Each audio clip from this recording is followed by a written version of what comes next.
The aftermath of explosions in the capital of the self-declared territory of Transnistria, and on Soviet-era radio antennae used to broadcast Russian radio.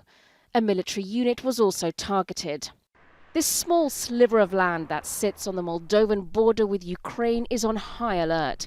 Since the start of the war, Moldova has feared that it could be in danger of being pulled into the conflict with Russia. Because here, in this unrecognised breakaway state, is home to some 1,500 Russian troops that Moscow calls peacekeeping forces. 470,000 people, mostly Russian speakers, live in this strip of land. While not internationally recognised, it has its own currency and its own leader, Vadim Krasnoselsky.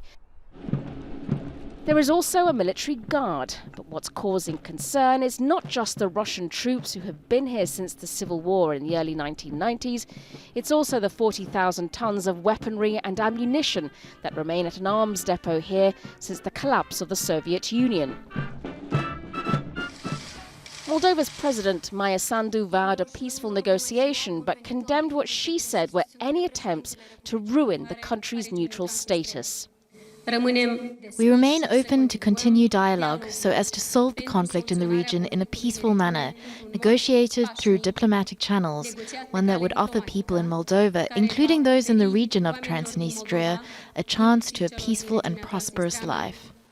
Ukraine has warned of false flag attacks by Moscow. Last week, a senior Russian commander said the next goal in its offensive was to access Transnistria to seize control of southern Ukraine, further increasing tensions. Even so, it remains a huge tactical risk for Russia to drag Moldova into the conflict.